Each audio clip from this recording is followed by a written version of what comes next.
Are you looking to take your personal finances to the next level? Well, you're in the right place. Welcome to the Monday Money Tip Podcast, presented by I Was Broke, Now I'm Not, with your host, Joseph Sangle. Well, welcome to the Monday Money Tip Podcast, presented by I Was Broke, Now I'm Not. My name is Joseph Sangle, and I am fired up to be one of the hosts of this podcast. I'm joined, as always, with my co-host, Megan Hibbard. Are you fired up on this Monday? Yes, fired up. The last Monday of July. Yes. In the month of Inferno season. Isn't that awesome? Yes. And it's episode number what? 108. Yep, 108. I'm so excited about that. And we are 108 episodes. It's really unbelievable. Yeah. High five, high knuckle, whatever it is. And we are going to talk about what today? So today we're talking about financial teachers you should learn from. So our question is, thank you for the podcast. I can't believe I'm saying this, but I really enjoy learning about money. Who have been the biggest influencers in your money journey? And do you think you could have an episode that focuses on other financial teachers? Yes, I love it. We feel like we all have to apologize for enjoying learning about money. Then we look at it and say everything that we do in life, either directly or indirectly, costs money. So why would we not enjoy learning about the thing that helps us fund the dreams? Come on, the thing that funds the dreams. Now, before we dive into answering all that question, we have a couple of other great parts of this podcast that we love to have. And the first thing is we like to tell you about our monthly featured resource. Tell everybody what that is. Yes. So our featured resource for this month is the I Was Broke, Now I'm Not 40-Day Budget Challenge. If you want to become great at managing your money, this is the challenge for you. The last few months have been challenging and taxing on all of our finances, so learn how you can master budgeting in 2020. You can redeem 2020, don't worry. Yes. Yes. The 40-Day Budget Challenge will help you eliminate financial stress, gain control of your money, move toward your plans, hopes, and dreams, and gain new perspective on your money and life. So for a limited time, you can join the challenge for only $29.99. So just visit iwbnin.com/help to register. Yes, and so this is really your last chance. Yes. I mean, because, the month of August is getting ready to start. You got to have your budget ready. So there's still time. Register at iwbnin.com/help. Could be the best $30 you've ever spent. So now we're to that great moment in the podcast. I'm already singing it. Let's go. Now it's time to get caught up with our current money events. This portion of the podcast is sponsored by I Was Broke, Now I'm Not saving and investing tools. These tools are designed to help you make more informed decisions, whether you're wanting to know what your investment strategy will produce by your retirement age or determining how much you should save from each paycheck for known, upcoming, non-monthly expenses like Christmas, vacation, and car repairs. You'll find the calculator you need at iwbnin.com. Click on Tools and select Saving and Investing. Yes. And so today's current money events section is something very serious. I'm talking about investing, and I'm going to talk about S&P 500 index funds. Many people have index funds as part of their retirement plans. They've been told that this is one of the greatest ways to invest. Warren Buffett, the Oracle of Omaha, said that if he was just a basic investor, that's all he would choose because the costs are very low, very, very low. And they mirror the Standard & Poor's, which is S&P 500. So there's 500 companies in America, and that forms an index. And as those companies collectively go up in value, their stocks, and they pay dividends, the index goes up. As they go down, as they did during the pandemic, it goes down. Now, long term, I want to say I still believe these as a basic investment. However, the COVID-19 pandemic has fundamentally transformed the balance sheets of many of these companies.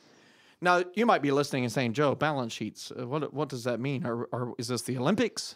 Balance? I'm a little confused. Too soon. The Olympics got postponed. We're still sad about Yeah, it. they did. We're very sad about that. Yeah. So balance sheets. Let me explain what a balance sheet is. A balance sheet documents, it's a snapshot of an organization at a given moment. It's a snapshot that says, this is how many assets they have, things that have value.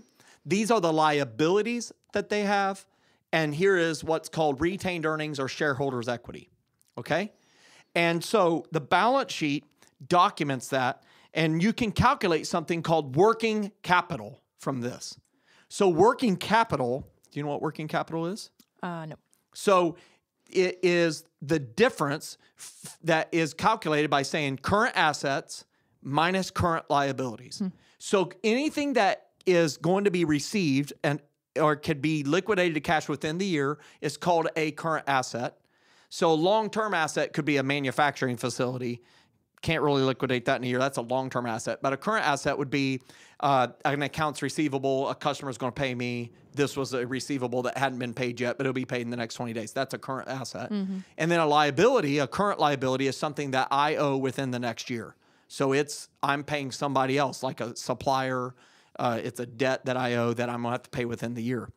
So current assets minus current liabilities, that equals working capital. And it's basically a calculation that says, how effectively can I as an organization cover my bills? Think about it. I have these assets coming in. I have these liabilities. If the liabilities are greater than the assets, I'm on the books bankrupt. I may not be bankrupt, but on the books, I'm bankrupt. So I've got to have more assets than liabilities, and working capital matters. And this COVID pandemic has fundamentally altered the balance sheets of so many companies. I'm telling you, utterly destroyed the cash reserves they had. In many cases, companies had to run to go get debt. I think of different companies like Carnival Cruise Lines who went and secured debt to get money. They secured debt at 12% interest because they were literally junk bond status, like junk bond status. 12% interest. In world of lowest interest rates ever, they had to pay 12% just to secure some of their future, maybe. Yeah. They fundamentally altered the future of that company.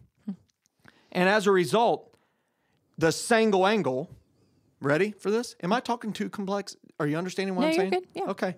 Just want to make sure, because Megan helps filter this to make sure everybody understands what I'm saying. The single angle is, Joe Sangle, I took action. And as you know, I share all my investments with everybody at iwbnin.com/investments. And I do that not because I'm an investment advisor. I'm not. But because I know it's the number one most confusing topic for people, and we like to provide it as a jump-off point for many people. Yes. And I'm here to tell you, I sold every one of my index funds. That's a lot of money. I sold a lot of those index funds. And the reason being is, I think the bottom third of them is garbage. I think their balance sheets have become garbage. I know that's a strong term. Yeah. But I'm talking garbage. I'm talking the equivalent of, I got 30 credit cards and I ran up the balance to the max and my credit score is now negative infinity. Yeah. I mean, it's bad. Negative I believe infinity. that. And here's the issue. A balance sheet, I started out, is a snapshot of one moment in time. And publicly traded companies have to reveal their balance sheets once a quarter. So March 31st, if they were running on a calendar year, fiscal year, that's the last time I saw a balance sheet, was March 31st. I won't see what's happened as a result of what happened in April and May till June 30th. And because of that, I'm just not in an index fund. Now, I'm in other mutual funds. I'm in all those still. But I moved my index funds, and I just said, I'm going to go individually choose stocks that have excellent balance sheets that I believe in, has continued to be able to build their business, because some businesses have benefited. Think Walmart. Think some of these medical companies. And so here's what I will tell you. I didn't immediately put all the money back in the market. I have secured plenty of cash. And there is a day where I will purchase index funds again. But that will not happen until the end of the year or later. So history will judge whether or not I did something correctly. But I will tell you, for me, fundamentally, that's what I did. So I like to be clear and forthright with our listeners. So it's what I did. That's good. So that's it for today's current money event.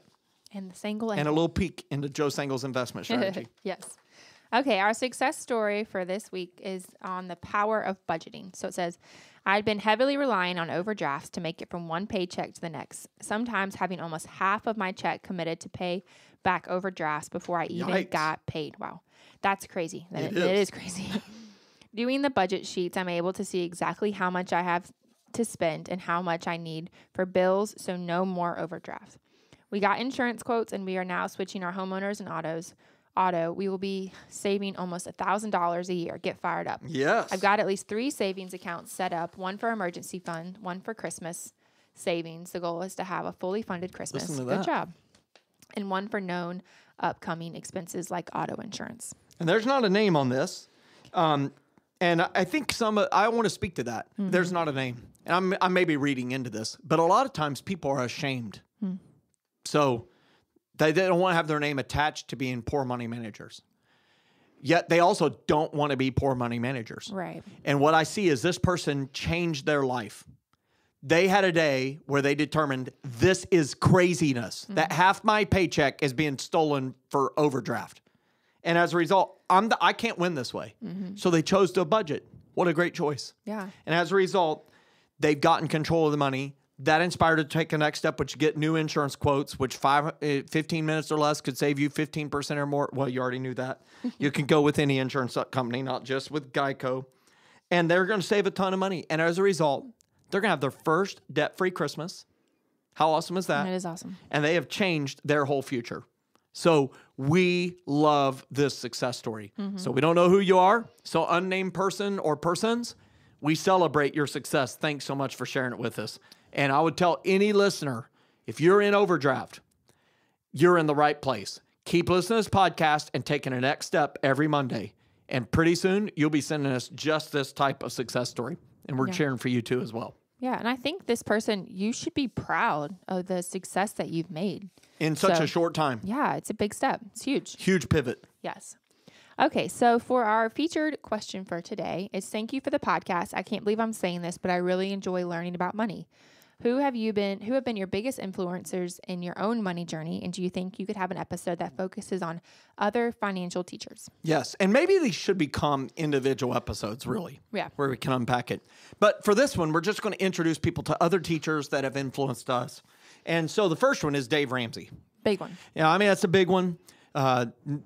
Usually the number 2 or number 3 listened to radio show, talk radio show in the nation on a daily basis is pretty unbelievable. I think it's kind of like Rush Limbaugh, Hannity, and Dave Ramsey. That's like the top 3. Yeah. And they kind of alternate. Yeah. And so Dave Ramsey was a part of the catalyst in my life to become a budgeter. And so I actually read a book called Financial Peace Revisited. It was one of the earliest copies of his book. I have a copy of it where he has a lot of hair. He has big, giant glasses on. And, now, as he said, he comments on his hair, that he pulled it all out when he headed towards bankruptcy. But I was inspired by his story. And he also, and some people comment to me all the time that they don't like Dave because he seems mean. I don't interpret it as mean. I interpret it as a coach who is delivering raw truth that I needed to hear at that time in my life. And he inspired me not only to have a budget, but to become debt-free. Yeah. And I will tell you, I'm eternally grateful today for doing that. Yeah. And his daily radio show, hearing stories where he gives tough love, but also love, where he gave helpful advice, it inspired me to become a teacher of personal finances as well. And so I would encourage people to read his book, Financial Peace Revisited. He has My Total Money Makeover. He has another book called More Than Enough. And I would just say, if you want to become great and greatly inspired through stories, go listen to Dave Ramsey's story. Go through his Financial Peace Revisited or Financial Peace University. And I will just say, Dave, thanks for the inspiration you've given me and to millions of others.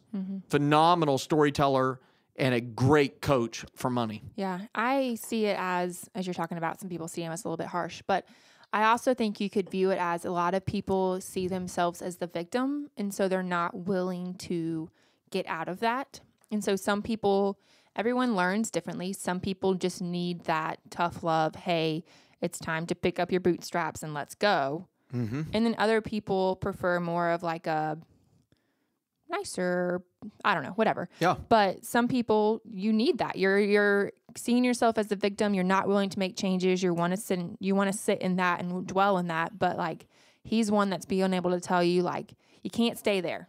It's That's fine right. that you're there, but you can't stay there. So let's go. It's awesome. Yeah. And if you want to know why I Was Broke Now I'm Not, the book exists, and the subsequent books after it, Oxen, 2020 Money, what everyone should know about money before they enter the real world, it's because of Dave Ramsey's generous invitation for me and my bride to sit in on the show, the Dave Ramsey Show, in September, October of 2007, and allowed me to ask questions of him during every single break of the show for 3 hours. Yeah. And my first question is, I've written a book. Should I self-publish it or seek a publisher? And he told me, and I wrote it down, and his exact words were, is you should write it and do print it. It's worth it, man. And so I would just encourage you, listen to Dave Ramsey, listen to his show, take his classes. We don't have all the answers, neither does Dave, but I'm telling you, through the abundance of all these teachers, you will become a much better money manager, way more informed and definitely more confident. Yeah. And that's one of our big things is, yeah, we want you to learn from us. We want you to come get your knowledge here. We want us to be a trusted source, but we can't be the only source because we have blinders just like everybody. So get your information from lots of people, then, take stock. That's it. So let's talk about the next people. Yes. So the next person is David Chilton. That's right. It's my favorite financial teacher from Canada. And David Chilton influenced my life when I was very young. He kind of hit it big with a book called The Wealthy Barber. I encourage everybody to pick it up. It's a great book for your kid to read. And in this book, he talks about visiting the barber as a kid and then on into an adult, and really teaches the power of compound interest. And so I don't want to rob the whole gist of the story, but I'm just saying it effectively and eloquently teaches the power of compound interest and investing. And I think it hit big on like public television. My dad found out about it and bought a copy. I don't know if my twin brother read it, but I read it. And I remember putting that book down. I read the whole book. And I like to read a lot as a kid. But I put that book down and I said, when I get money, I'm going to do that. Today, I'm 46. And I get to say that I did do that. And when I graduated college, I immediately started maxing out my retirement fund. And because of that, I get to live the story of the wealthy barber. And so David Chilton, great financial teacher and also very humorous and insightful on Twitter. I really encourage you to listen to his thoughts. David Chilton, awesome financial teacher. All right. Hey, should we have a link to all these on Amazon too? We'll have a link to this that everybody can link on. All right. The next one is David Bach. Yeah, so when I saw these names, Dave Ramsey, David Chilton, David Bach, I thought your name had to be David to write a finance book. And so David Bach is a financial advisor, and he wrote a book called Smart Couples Finish Rich, Start Late, Finish Rich, The Automatic Millionaire Homeowner. And all of his teaching is, and his latest book is The Latte Factor. And he talks about how you can turn a daily habit of an expenditure and instead turn it into an investment. And he talks about how consistent investing allows you to build wealth. Great teacher, great storyteller, has been on Oprah, a phenomenal teacher of money. I have all the books on my shelf. And so also a great person to follow on social media. So David Bach, a great teacher, again, on the power of investing, especially on the idea of continuous investing, whether it's through real estate or whether it's through market-based investing. And so David Bach, a great financial teacher we've learned from. All right, the next one, we're getting out of the Daves and the Davids. The next one is Robert Kiyosaki. Yes, Robert Kiyosaki. And so Robert Kiyosaki, I really credit him for my life of having a complete mindset shift on how I view money. It's that important. And he wrote two books. He's wrote several books, but two books that I highly recommend is Rich Dad, Poor Dad. And another one is called The Cash Flow Quadrant. Now, the cash flow quadrant sounds incredibly boring to most people, but I will tell you, for me, it's the most important financial book I've ever read. So when you're hearing me say that, maybe that means something. Yeah. But the cash flow quadrant completely transformed. I read it in that order. I read the cash flow quadrant, then Rich Dad, Poor Dad. I know a lot of people credit Rich Dad, Poor Dad with completely changing their mindset. Maybe it's just because I got the cash flow quadrant first. But I strongly encourage you to read his materials because he also shows how so many people just manage money unconsciously, like mindless lemmings, and they take the victim status, and they do not understand what's happening at the world at large around them. How we've become a debtor society. We have no gold standard. The government just prints money, and how money is just being devalued every single day because of the national debt, and how to protect yourself through assets. And how, are you really an owner? Like, do you own your house, Megan? No. Who owns your house? The bank. The bank owns a lot of your house, don't they? Not all of it. So is some your of it. house, let me ask you a question. Is your house an asset or a liability? I feel like it could be both because I own some of it. So he would argue vehemently that your house is an asset, Yeah. but it is only so for the bank. And he says the difference between assets and liabilities is assets produce income for you, liabilities take income from you. Your house takes money from you every month. Yep. Power, mortgage payment, yeah. repairs, projects, all those things, right? Assets pay you money every month. Now, your house grows in value some, but is it a net gain or a net loss? Only you can make that determination, and only our listeners can make that determination. But when I read that, that transformed my thinking. So he said, would you rather have a paid-off rental home that's paying you money every month and pay rent on pay on a house, or would you have vice versa, a paid-off house and be paying on a rental every month? You want to pay off the rental. I don't know. According to But I'm that. telling you, he's very compelling. Yeah. And I strongly encourage you to read it. And of course, filter it through what fits right for your family. Right. It's not right for everybody, but I do encourage you to read and be exposed to different teachers. Yep. All right. Our next one is Mary Hunt. Mary Hunt wrote 2 books, Debt Proof Living and Debt Proof Marriage. She's based out there in California, and she also has ran a newsletter at times called Cheapskate Monthly of all these crazy ways to save money. But I love it because she talks about the power of living with no debt and how to be able to debt-proof your life so there is no new debt that could possibly come into your life. And she then wrote a book about how it could affect your marriage. Yeah. And very influencing in how I viewed debt and how I choose to have conversations about any debt that I do agree to obtain for my business, for my retirement, for my rental properties. And so very important. So I encourage you to read that book. Very influential. And I did get a subscription to Cheapskate Monthly for a year one time, and it was just outrageous. Like just one quick tip that she gave was that some libraries rent paintings. Interesting. And you can have a painting kept for 6 months. So it's like Cheapskate Monthly, change the paintings in your house every 6 months. And there's literally like a library card checkout on the back of it. How awesome is that? Who knew? Who knew? Mary. Mary did. Mary did. And All now right. all of our listeners. Yes. The next one is Larry Burkett. Yeah, and so Larry Burkett, the late great Larry Burkett, is really known as the father of the father of Christian stewardship principles. And he created an organization called Christian Financial Concepts, and he was diagnosed with cancer, and he recovered from it. And so he actually took that as a warning sign. Hey, I'm not here forever. So he merged it with Howard Dayton and Crown Ministries. And now Howard has recently stepped down from running that and handed off the reins to the next generation.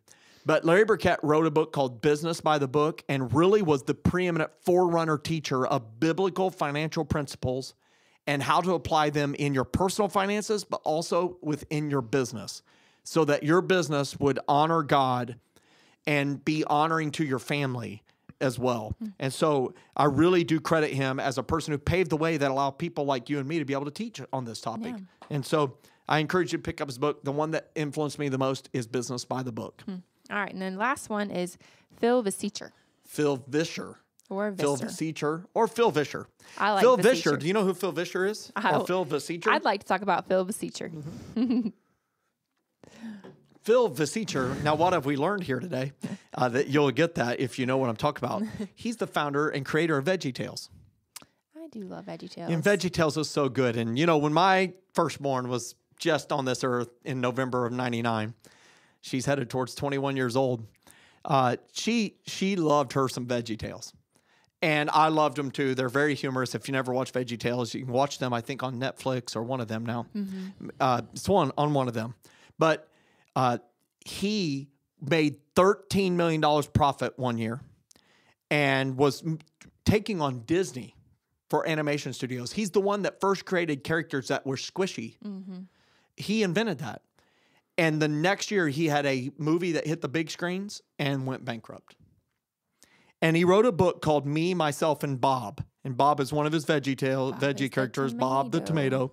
And he calls me, myself, and Bob. And many people would say it's just a story of the meteoric rise of VeggieTales and the spectacular collapse. But I'm telling you, it's one of the best business books I've ever read.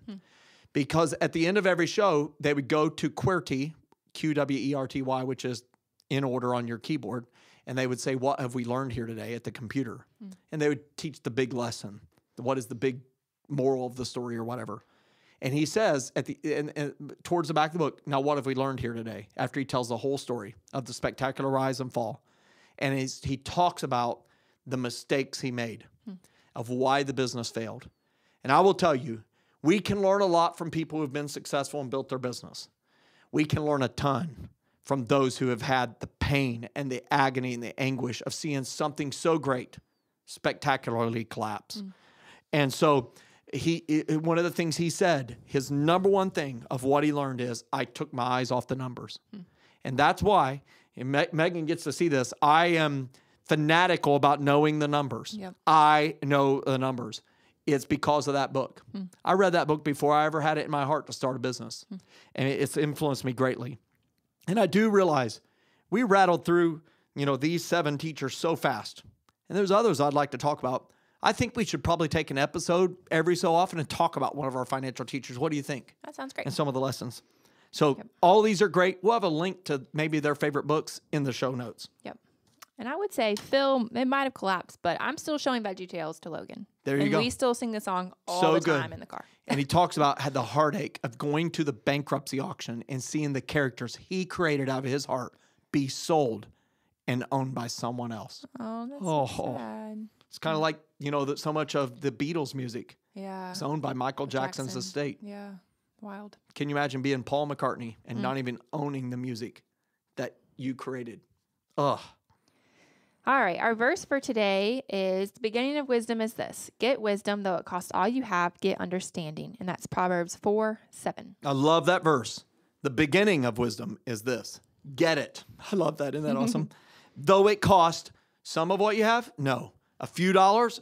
No. It says all you have. Though it cost all you have, get understanding. What is he saying? If you get the wisdom, the money, the other things will just flow with it.